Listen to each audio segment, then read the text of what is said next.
Welcome, you two. Thank you so much for being part of our Generation Rescue Autism Summit. You are officially part of the family. Oh, thank you. But you guys have been really part of the family for how many years now? Let's say, well, since our son was born 14 years ago. His name is Micah, and he's a beautiful kid. Just started high school this year. He's loving it. He's enjoying it and things of that nature. And you know, it's been an interesting journey for us. It's been a trying one. I mean, I'm sure we can all share pretty much the same stories in that respect. But and we've been advocates for autism awareness since our son was diagnosed at 2. We've been doing it ever since, and we've been running into beautiful people like yourselves. Jenny, who's been amazing to my wife. You gotta understand. I have a whole story. Yeah, but you gotta understand, like, we're in the entertainment business, and it's a lot of people in the entertainment business who, you know, let's put it out there, is full of shit. and Oh yeah. I'm just speaking candidly, and you know, there are a lot of people that we run into, or we've run into since everything has happened. And, you know, you got a lot of people, yeah, call me, girl, you know, call me. Yeah, we'll get this together, and we'll do this, and we'll do that, and blah, blah, blah, blah, blah, blah, blah. And nothing ever happens. And I don't think they really understand or get that this isn't a PR thing. Right. This isn't something that we're trying to do to get likes on Instagram or to try to get some sort of like photo op or something like that. This is for our kids. It's our life. So, and this is our son that we're speaking about. So when we speak to others concerning the health of our child, mentally and otherwise, we're really coming at a real place. This isn't us trying to hobnob or anything like that. And Jenny has been genuine since the beginning with my wife. Like when she says call, she calls and she actually answers the phone. She answered the phone. Can you believe that? Like, so. And she was very, very busy. And I think you had just started the job at The View, but she took the time and said, okay, if I don't answer, call me back. I'm extremely busy, but I promise I will connect with you. I called back. She called back on her break. And I will never, ever forget that, because that meant so much to me, because I was at a crossroad, and I couldn't get anyone on the phone. And you were the only one that took the time out of your busy schedule to share a little bit of your journey and your resources to help me continue on with my journey with Micah. So I say thank you. Oh, you're welcome. And just to add on, like, that's what this whole thing is about. As we all know, having a relative or a loved one affected by autism, to see progress is incremental. Like, it's increments. It's little things. It's small things. It's small victories. It's small defeats. And you start all over again and things of that nature. So it's those sentiments. It's those things that we do for each other because we're all connected. That's why we're all here. So, you know, it takes those little things, whether it's a conversation, a hug, just email exchanges, just to let each other know that we're not alone and that we're in support of each other in this crazy world that we're in right now. It's true, because like you talked about those crossroads, which you guys, I know a lot of you have experienced, and you will. Sometimes our kids plateau, and you're like, I don't know whether to keep going or just accept it. And sometimes you just need to call someone to get that extra, keep going. Yep. Don't stop. Don't stop. Right? That's right. Don't stop. Don't stop. Don't stop. Yeah, because our kids do benefit from our hard work, you know, for them. And they feed off of our energy. Yeah. So when we're defeated, they feel defeated. So even sometimes I have to go in a room and I'll cry and I'll scream and I'll throw stuff because I'm so frustrated. But I can't let him see it because I'm his rock. I'm his voice. I'm his advocate. So he'll keep going as long as he sees that I'm still going. And I must say about that is our kids are so sensitive to energy. Very, yes. Extremely. So sensitive. As you guys know, with sound alone, probably one of the first signs was the ear covering, the vacuum, or someone's. So you can imagine when there's an emotional anger or outburst, Yep. those kids, it's like a lightning bolt. It is. Micah feels it. Yeah. Absolutely feel it. Absolutely. Can I ask you guys, we have a lot of new parents here too. What were the first signs that made you go, huh? Well, for me, I had twins, and I'll just do a quick little backstory. So I had a hard time getting pregnant, tried and tried, did in vitro, it worked, yay. So I was like, okay, I did it, yes, I have these great sons, all these expectations, and I had planned out their life before they even got here. And Micah, out of the twins, was the one that did everything first. He was meeting all the milestones, and he rolled over first, he crawled first, he mama first, and crawled out the crib first. And I was like, oh my God, this one is so busy. And the other one was like kind of lagging. I was a little concerned and go, well, what's wrong with the one with the mole? His brother has a mole. So he said, what's wrong with the one with the mole? He's not doing the stuff that Mike is doing. And so Shawn would go, oh, they're fine, blah, blah, blah. So then I was like, okay. So as we go on, but like literally about maybe 8 months, 9 months, Micah just started to seem different. And I was like, Shawn, do you notice when I call his name, he doesn't answer right away? He's starting to stare a little bit more than usual. Oh, he's fine, you know, it's boys, and I'm a new mom, and okay, I have no clue what I'm looking at this point, okay. Fast forward in a few more months, his first birthday, by the time he was 1, he cried a lot, no eye contact anymore, barely said 2 words. I would just say his name over and over again. And I just knew something was wrong by that time in my gut. I was like, this is not normal. I don't want another physician to tell me that it's a boy thing. I'm tired of hearing that. I don't want you to tell me about your journey. We're not talking about your child, we're talking about my child. And so I went and I told my physician, if you don't send me somewhere to get further testing, I'm going somewhere else.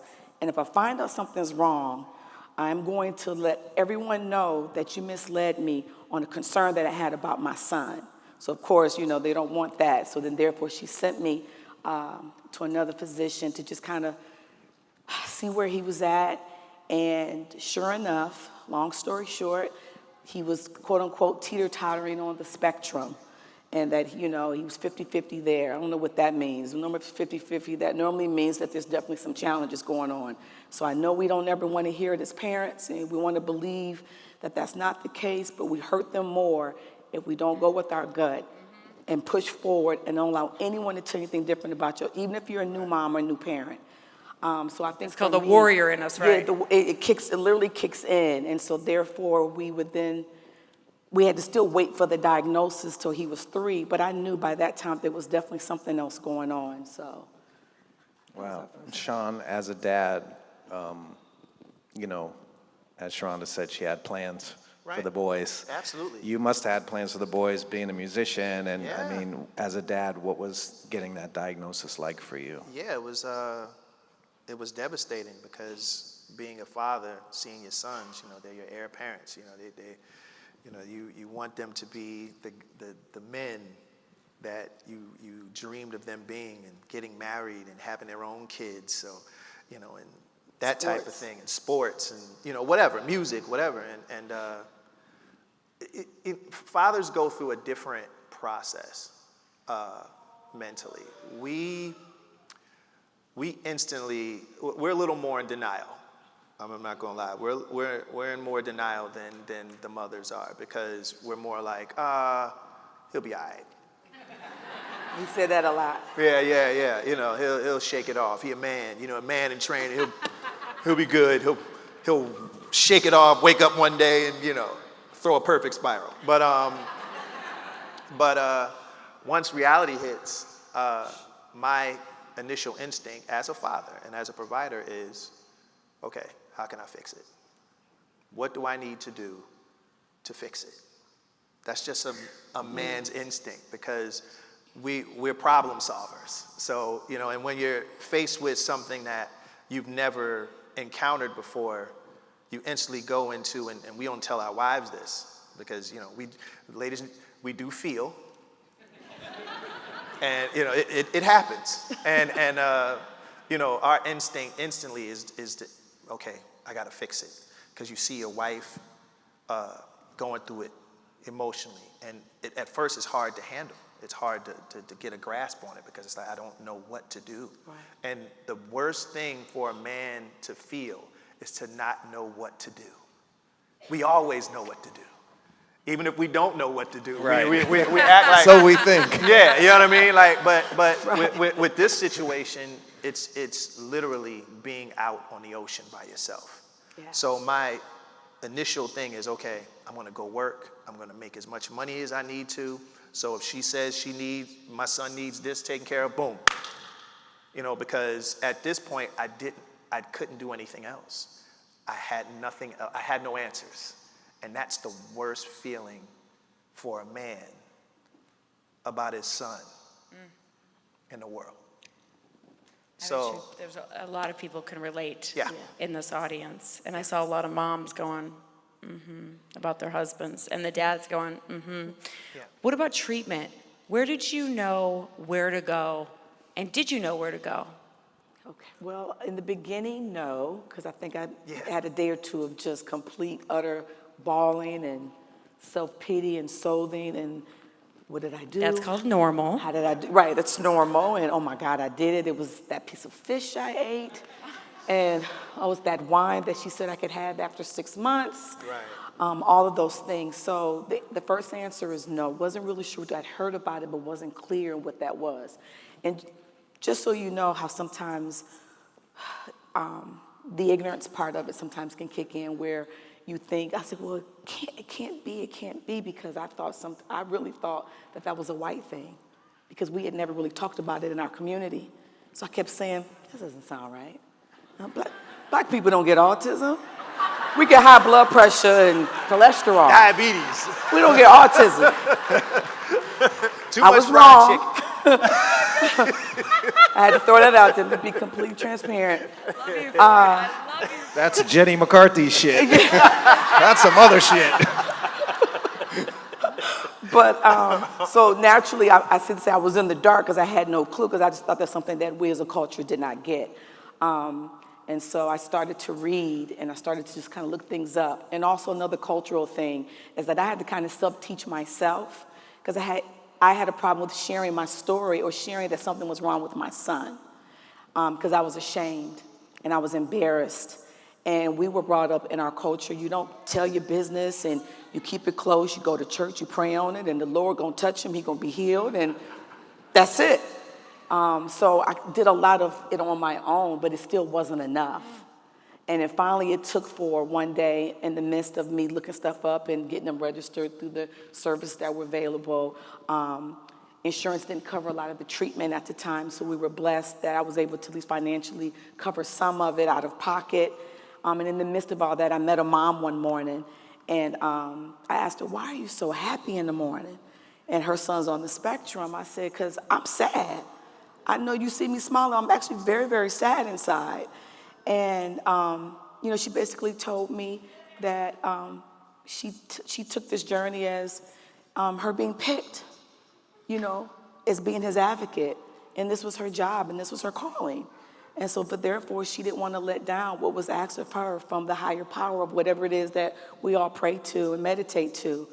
And so I said, okay, so she was my very first person that I connected with at the school because I wanted to know where she was grabbing her happiness from because I wasn't happy. I was just in work mode and fix mode and coming from a background of strong women, I'm going to fix him, he's going to be good, and no one will ever have to know because, you looked upon that you did, it was something that you did, it was poor parenting in our culture at that time.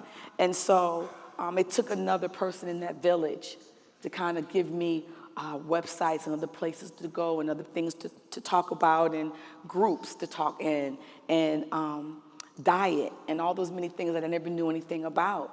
I call those guardian angel signposts. So that was my guardian angel. Her name is Marav. Yeah. And so I would say that probably was my first getting started and just what to do and where to go was me coming out of my comfort zone and sharing with someone my fears and telling someone my son has autism because I was so afraid and ashamed for so long. Speaking of going back, it was, an interesting answer, and we all laughed about it and stuff, but,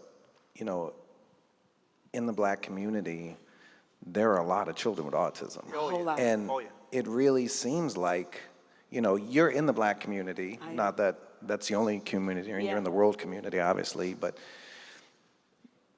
a lot of people don't realize how much autism there is. It is. It's a lot of it in in the our Black community.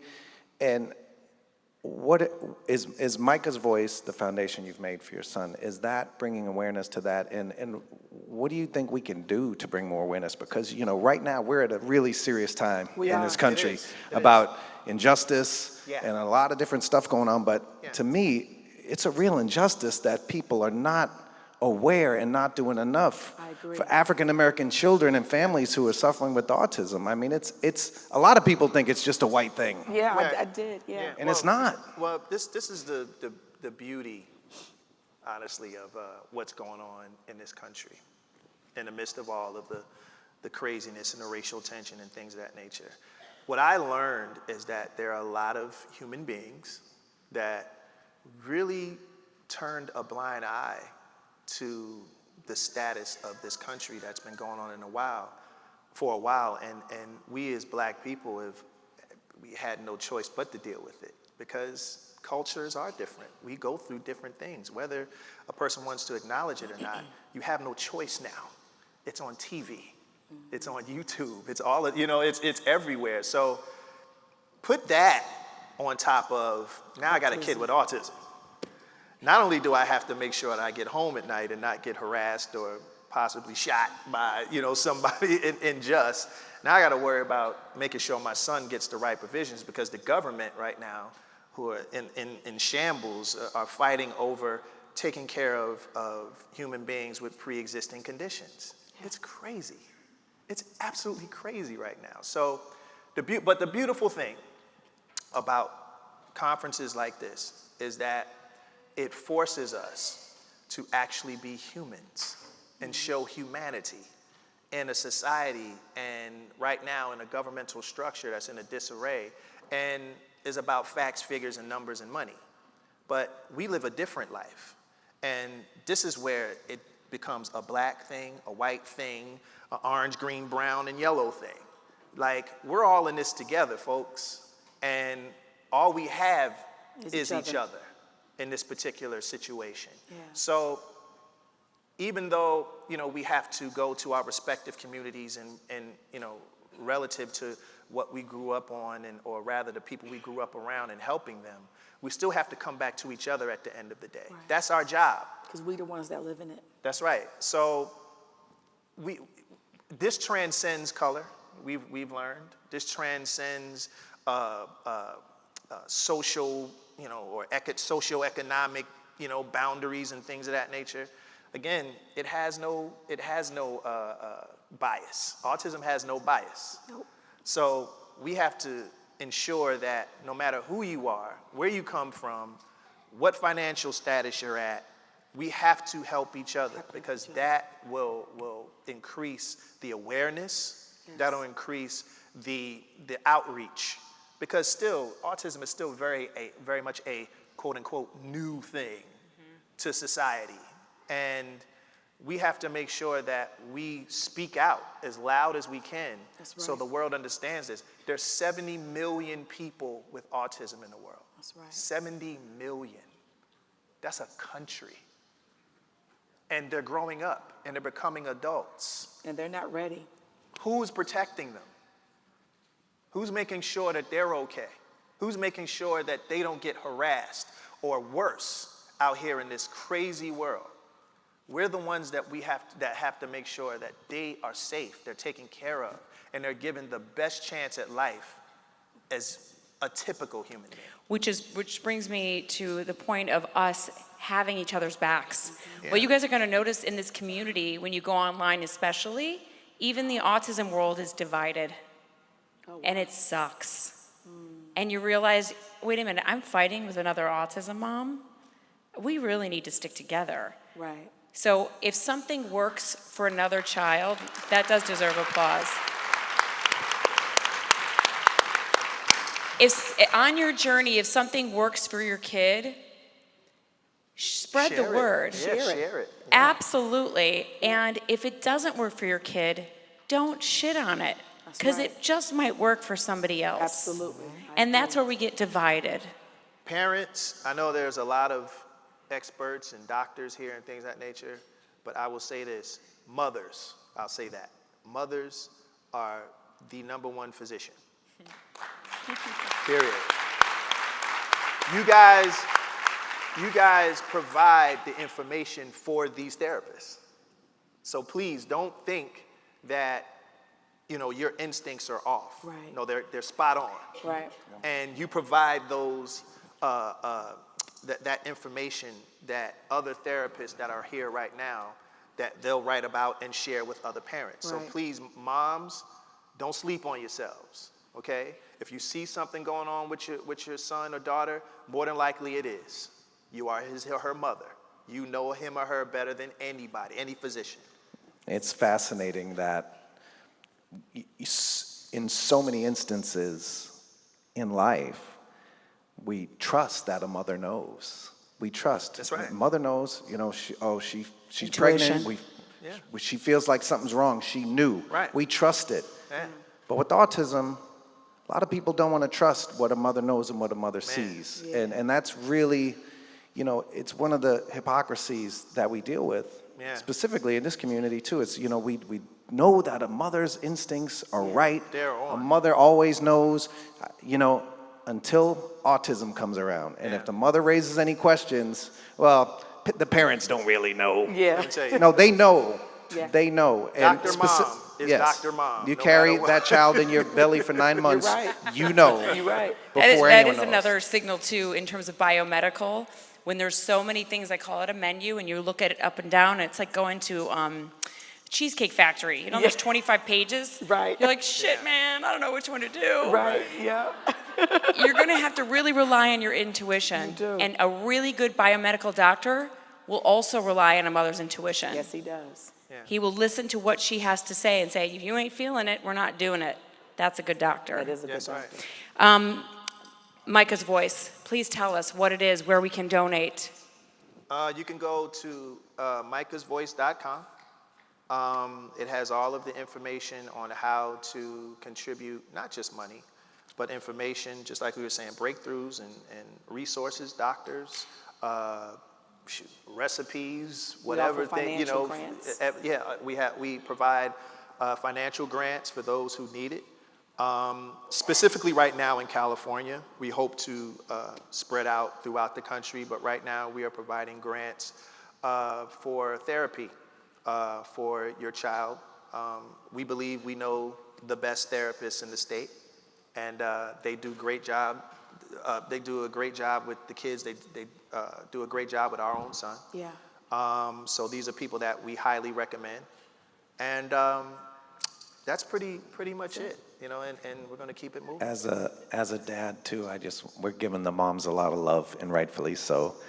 As a dad to dad, and you and I have talked. I mean, we talked some really heart-to-heart talks, specifically on the tour bus this year. Real stuff. But as a dad, one thing I never said is, I mentioned before you guys came out that I met you and Micah not long before I met Jenny.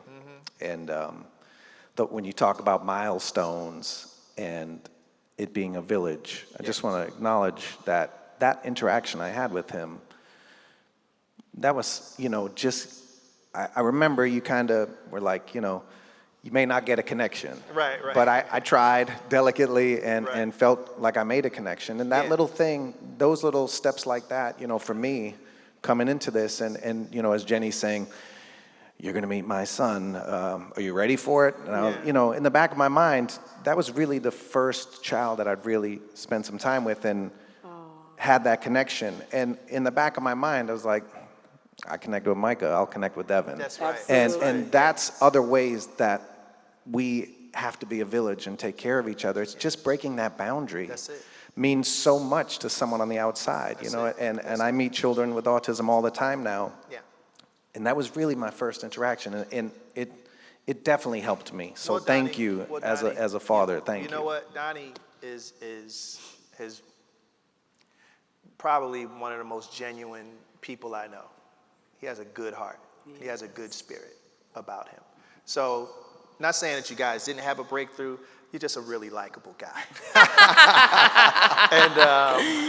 and I'll say that, easy on the eyes. Yeah, right. They got to keep by too. Because my daughter's 7 and had met him, and next thing I was looking for Donnie. I said, get back over here in your dressing room. Where are you going? I mean, I'm so inspired listening to you guys. I hope you know that everyone today, and I'm sure you guys will agree with me, felt so much love and compassion and inspired by Shawn and Sharhonda, correct? Thank you. Please know that you have us. We have them. Absolutely. Let's right. continue this journey together. Absolutely. And I'm so honored to call you guys friends. Same you. here. And Thank shout you. out to all of the dads that are here today. Yes, right? You guys are very brave. This is the bravest thing you'll ever do, to be here in support of your child. That's right. Because we're kind of overlooked, and again, just like Jenny mentioned earlier, the divorce rate is high because, let's face it, a lot of us guys can't handle what is perceived as defeat. You guys show that you are warriors, you guys are strong, and know that there are other men that Just like are you. in support, and we're just like you. That's why we're here on this podium. Again, Jenny, Donnie, you guys are Jenny. beautiful Thank you people. both I appreciate Thank you. immensely. Thank you. I'm going to take you guys backstage with me while I have Donnie introduce someone. And I just want to say one little tiny thing first, which is, I started this path with a kind of a bet I made with God, which was, you help me heal my boy and I'll teach the world how I did it. And within a year, Evan started to get better. Our journey still continues. He still has quirks. He still has puberty. Oh, yeah. It's hard. I mean, we could do 2 hours on puberty, let me tell you. Oh my God. The journey, it's always going to be a journey. And my big billboard is accepting your child for who he is or who she is the most wonderful thing you could possibly do. Loving him or her as is, but that in no way means giving up. That's right. That means keep moving forward. Moving forward. And if people get confused as to what we're doing here, and they go, why are you trying to change my kid who has autism? He's beautiful. Autism is perfect. You tell them that my child doesn't feel good. My child is sick. My child's constipated. My child doesn't sleep at night. My child has rashes. My child screams and headbangs. I want to make him feel better. And what we found in this community is we make our babies feel better, that autism gets a little bit better. That's right. So you accept that baby for whoever she is, but you keep trying. Because what we're doing is just trying to make them feel better. That's right. Well Thank said. you. Thank you. Well said, Mama. Thanks.